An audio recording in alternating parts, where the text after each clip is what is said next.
Hello everyone, welcome to next session. In this session we will configure Java which is required for running the Wiremock jar. So we will install JDK and we'll set some environment variable. So to get started, we'll open a browser and we'll search for JDK download, right? So then we will go to the Java downloads.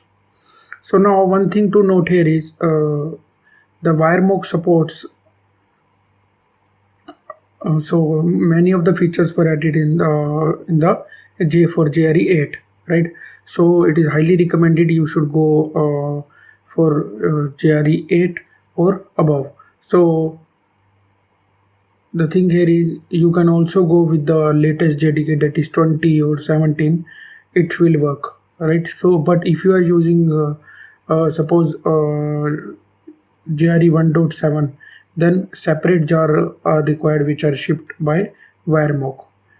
So now what we will do is, so we have this Java downloads page. So now the package you want to download depends on the machine you are using, either you are using Linux, Mac OS or Windows. So here I am using Windows machine. You simply need to download the installer. So we'll click on it and download will start, right? So the next thing is, once this is downloaded, we just need to run the installer that we do for any other installer package. And once it is installed, so by default it will installed in your C drive program files.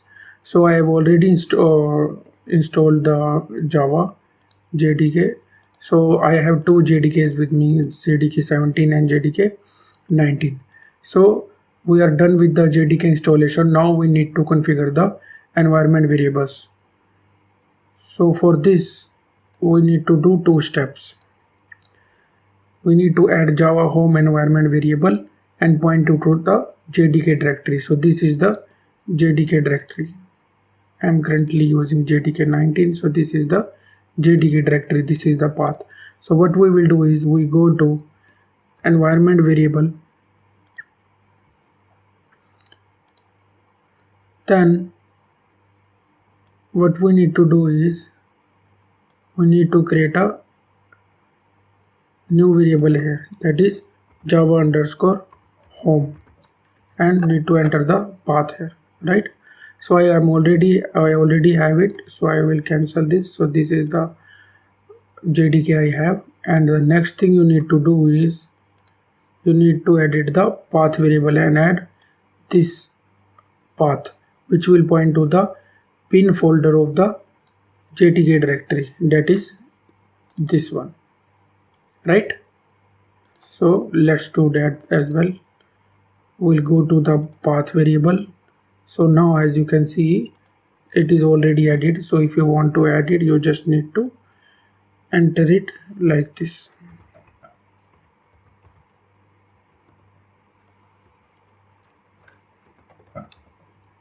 That's it, right? So let me delete this because I already have this. So to verify this, you just need to open the command prompt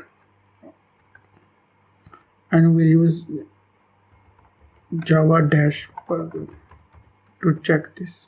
So as you can see, it is showing JDK 19, right? So that's how you can configure JDK easily. Thank you.